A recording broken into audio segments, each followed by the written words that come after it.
Hello and welcome to The Easiest Way. Today we'll be listening to Sadhguru discuss the importance of knowing oneself. Personally, I believe spirituality all boils down to knowing oneself, which is the fundamental basis of true living. So, let's have a listen. Just got to be introduced, that's all. You're paying too much attention to everything around you, not enough attention to this one. But the quality of your life is essentially determined by how you carry this one. Yes or no? This moment, what kind of clothes you're wearing, what kind of car you parked outside, what kind of home you live in does not determine the quality of your life. This moment, how joyful are you feeling within yourself determines the quality of your life, isn't it so? Nothing has been done about it. You think it'll happen in consequence and you're setting impossible goals for your happiness. If I have to be happy, my wife should be like this, my husband should be like that, my children should be like this, the world should become some other way. Well, these are impossible conditions you're setting for your happiness and peacefulness. Now that you have compromised yourself to peace, why I'm saying compromise yourself to peace is because a lot of people have given up aspirations for being ecstatic or blissful. If I'm just peaceful, it's enough. Even the so-called spiritual leaders are going about and saying peace is the highest goal in your life.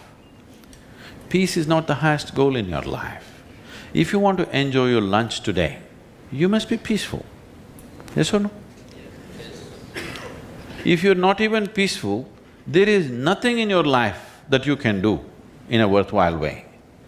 To be peaceful essentially means this, that you're not messing your mind.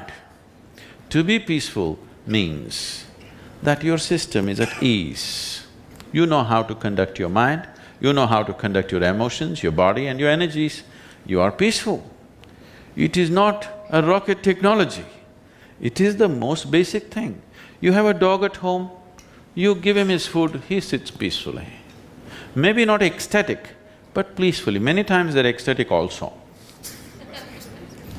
Yes? If your dog is able to sit peacefully, oh, he doesn't have to run my industry. That's not the point, he's got his own stuff going.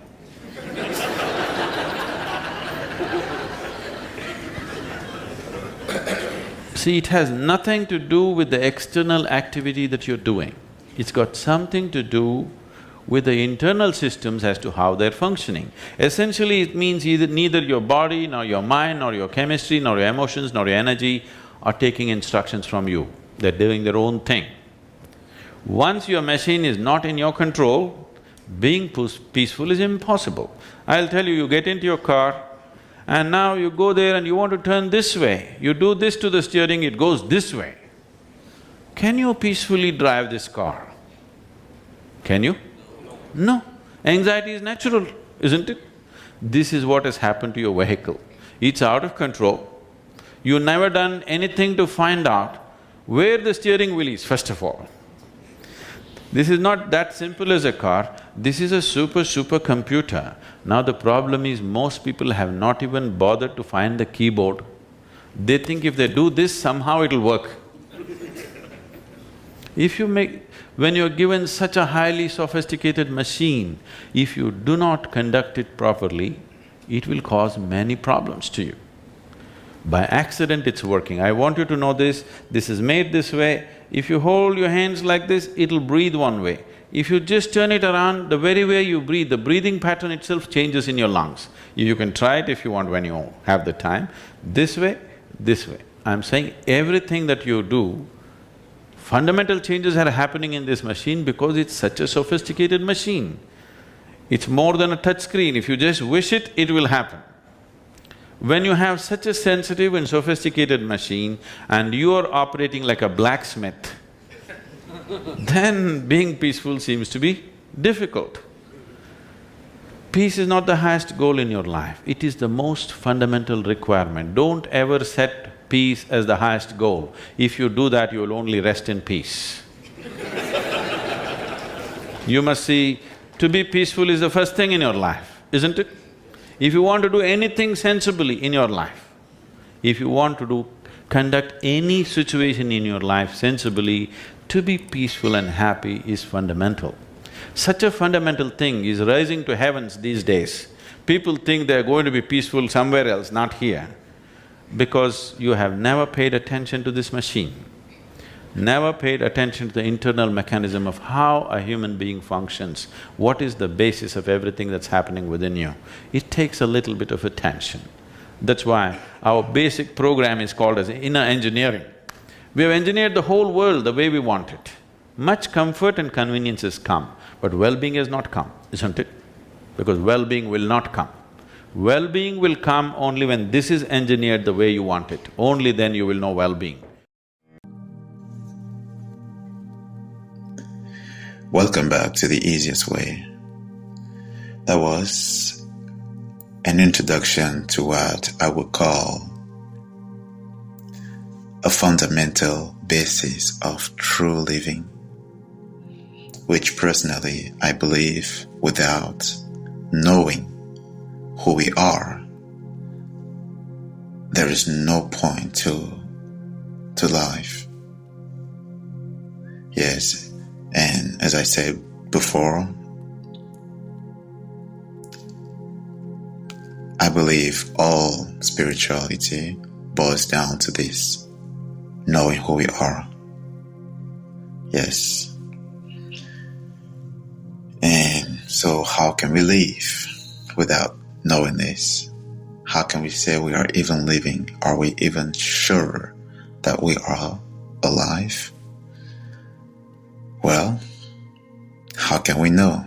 As he was explaining, it can only be known within, inside, not outside.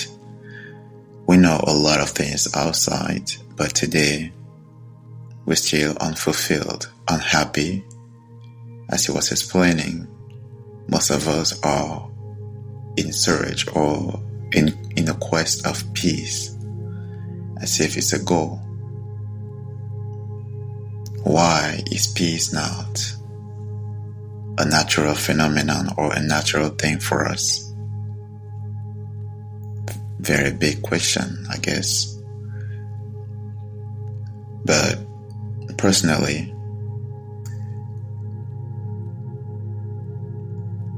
I believe or I think the only way to know this is to actually take the time to go within ourselves, to sit with ourselves.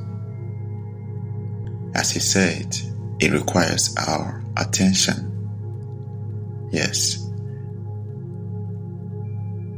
We have to cut our attention sometimes on the outside, on the outward, you understand? And come back inward, inside. 15-30 minutes a day for a start is good. Because only by doing this will you understand what spirituality is even about, what you are even in search of. We might think that we are in search of love, in search of, wealth, health, joy, all these, yes. They're all part of it, but they are not singular things we are looking for,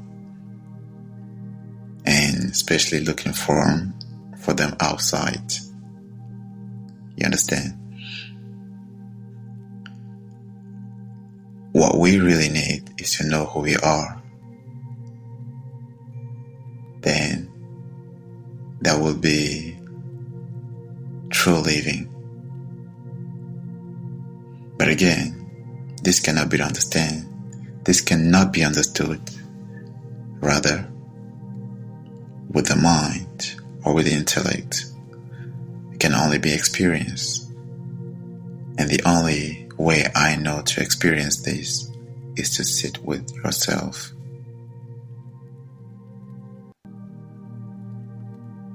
every time you can. Just sit there. Take it as a simple meditation. Sit there still. Breathe and decide to just put aside everything you know about you, about yourself, about your life, about whatever is going on. Don't try to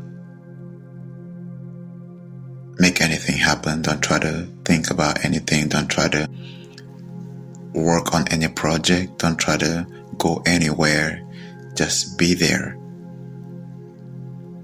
And especially watch, because your mind is going to be doing its own thing. And your job here is to just watch, witness it. Yes.